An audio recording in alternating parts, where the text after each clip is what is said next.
Assalamualaikum warahmatullahi wabarakatuh. Perkenalkan, nama saya Iva Aprilia Novitasari. Saya adalah mahasiswi dari IAIN Surakarta angkatan tahun 2018. Tempat tinggal saya di Tegalsari, Tuban, Gunung Rejo, Karanganyar. Saya mahasiswi semester 7 dari jurusan Perbankan Syariah. Di akhir semester ini sesuatu yang ditunggu-tunggu yaitu kegiatan KKN, di mana dengan adanya kegiatan KKN tersebut kita dapat mempunyai kenalan baru, sahabat baru, relasi baru, pengalaman baru, dan juga bisa dijadikan sebagai bekal skripsi juga. Nah, itu semua ekspektasinya sih. Semua itu berbanding terbalik. Semua karena pandemi, semua dilakukan di rumah. Dan KKN pun juga dilakukan di rumah masing-masing. Namun, karena di desa saya ada yang terkena COVID-19 dan juga tidak banyak kegiatan saat pandemi ini, maka saya berinisiatif untuk ikut melaksanakan KKN bersama teman saya di dekat desanya, tepatnya di Desa Sumber, Cekokol, Sumberlawang, Sragen. Kami beranggotakan 8 orang. Desa Sumber adalah desa yang berada di Kecamatan Sumberlawang, Kabupaten Sragen, dengan batas wilayah desa sebelah barat Desa Mojopuro, sebelah timur Desa Sono, Kecamatan Mondoam, di sebelah utara Desa Pajak, sebelah selatan Desa Jati. Desa ini letaknya strategis dan asri karena banyak persawahan dan ladang. Awal munculnya Desa Sumber tersebut yaitu pada zaman dahulu banyak para penjajah Belanda yang mendatangi wilayah tersebut. Namun, para penjajah tersebut tidak bisa melihat daerah sumber sendiri.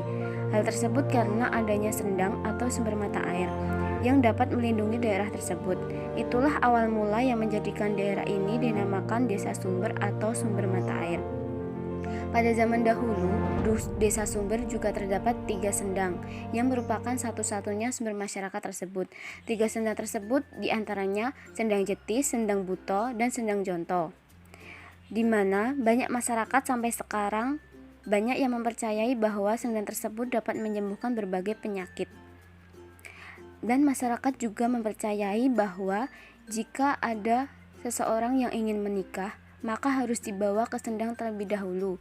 Dan itu merupakan kegiatan yang tidak boleh ditinggalkan sampai saat ini. Di Desa Sumber sendiri ada beberapa aset yang dimilikinya, yaitu seperti sekolah SD, perpustakaan, pesantren, sekolah PAUD, masjid umum, lapangan voli, dan lain-lain. Dan banyak dari mereka yang berprofesi sebagai petani dan pedagang. Namun juga terdapat dari mereka yang berprofesi sebagai pengrajin rotan. Selama pandemi COVID-19 ini, masyarakat mengalami berbagai permasalahan. Permasalahan yang dihadapinya yaitu dalam berbagai bidang, di antaranya yaitu dalam bidang keagamaan, di mana semua kegiatan agama seperti yasinan, kegiatan TPA yang semulanya berjalan dengan lancar, namun selama pandemi ini diberhentikan. Dalam bidang ekonomi, dalam bidang perekonomian, saat penerapan PPKM seperti sekarang ini, masyarakat yang berprofesi sebagai buruh pabrik, pedagang, dan petani banyak yang mengeluh karena pendapatan mereka yang berkurang. Akibat pandemi ini, banyak karyawan swasta yang dirumahkan, serta para pedagang yang mengalami penurunan pendapatan secara drastis karena jam operasional buka tutupnya toko dibatasi. Dan untuk para petani, banyak dari mereka yang mengalami penurunan pendapatan juga karena tidak bisa memasarkan produk yang ditanamnya seperti semangka, melon, dan bawang merah. Kemudian dalam bidang pendidikan, karena pandemi yang memang tak kunjung usai ini, dunia pendidikan tidak luput dari dampak pandemi. Akibatnya, kegiatan belajar mengajar yang semula dilakukan tatap muka di sekolahan kini terpaksa harus dilakukan secara daring atau di rumah, yang membuat orang tua kini harus menyesuaikan diri dengan kegiatan baru, yaitu mendampingi anak selama belajar di rumah. Dengan pembelajaran sistem yang seperti ini, banyak orang tua yang mengalami kesulitan dalam memahami materi dan kurang paham dalam mengoperasikan gadget. Kemudian yang terakhir yaitu dalam bidang kesehatan, di mana masyarakat sendiri banyak yang tidak menerapkan protokol kesehatan, yaitu seperti halnya dalam memakai masker. saat bepergian. Mungkin dari mereka sudah taat untuk memakai masker, namun tak jarang masih ada di antara mereka yang menggunakan masker tidak menutupi hidung, masih kurang benar dalam menggunakan masker. Serta kebiasaan mencuci tangan dengan baik dan benar yang masih belum sepenuhnya diterapkan, dan dalam hal menjaga jarak, masih banyak dari mereka yang suka berkerumunan.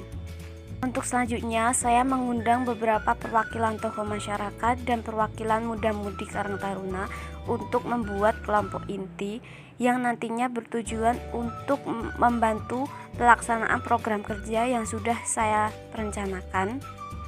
Yang pertama, program kerjanya yaitu dalam bidang keagamaan, yaitu mengadakan kegiatan mengaji atau TPA, di mana kegiatan tersebut ditujukan untuk adik-adik TPA agar dapat terus mengaji di tengah pandemi COVID-19 seperti ini.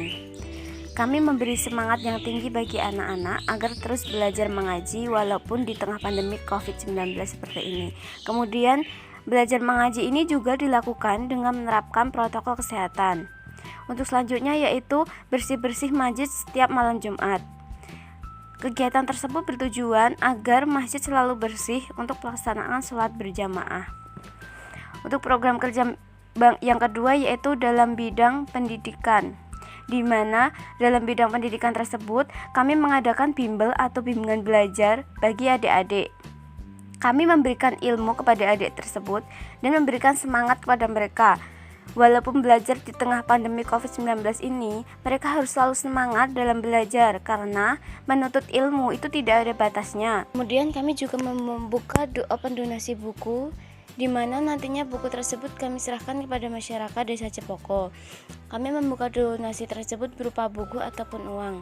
Untuk uangnya nanti kita belikan buku dan kami taruh di perpustakaan tersebut, yang tepatnya di depan kelurahan. Kami mempunyai inisiatif tersebut karena perpustakaan tersebut awalnya tidak aktif. Namun saat ini kami mengaktifkan kembali perpustakaan tersebut dengan mengajak anak-anak untuk berkunjung ke sana dan juga memberikan beberapa buku pengetahuan agar bermanfaat bagi mereka. Kami berharap anak-anak menjadikan perpustakaan tersebut menjadi tempat kedua untuk belajar. Untuk proker selanjutnya yaitu dalam bidang perekonomian. Dalam bidang tersebut, kami membuat inovasi baru dari buah semangka, yaitu pembuatan selai dan sirup dari buah semangka tersebut. Di sini kami memanfaatkan buah semangka yang kualitas C untuk kami jadikan produk yang memiliki nilai jual lebih. Di sini kami menggunakan sepenuhnya buah semangka tersebut. Jadi tidak ada yang terbuang mulai dari buahnya hingga daging buahnya. Untuk selainya berasal dari buah semangka, sedangkan sirupnya dari kulit semangkanya. Inovasi ini diharapkan dapat menambah nilai jual, di mana semangka yang kualitas C atau yang sudah tidak layak jual, kemudian kami kreasikan menjadi olahan menarik yang lebih bermanfaat. Kami membuat inovasi tersebut agar para masyarakat yang mempunyai semangka yang sudah berkualitas C atau sudah tidak layak jual, ternyata masih bisa dijadikan produk yang lebih menarik lagi dan memiliki nilai jual yang tinggi. Untuk promosi produknya tersebut, kami mempromosikan lewat internet atau online, dan kami juga mensosialisasikan kepada ibu-ibu rumah tangga Desa Cepoko, yaitu kami beritahukan kepada mereka bahwa sesuatu yang sekiranya sudah tidak layak jual ternyata masih dapat kita manfaatkan dengan cara yang lain, seperti buah semangka yang sudah berkualitas C dapat kita buat dengan dua produk, yaitu selai dan sirup. Kami mengharapkan ibu-ibu juga dapat membuatnya di rumah sendiri agar dapat mendapatkan uang tambahan buat keluarga, khususnya ibu-ibu yang hanya di rumah sebagai ibu rumah tangga.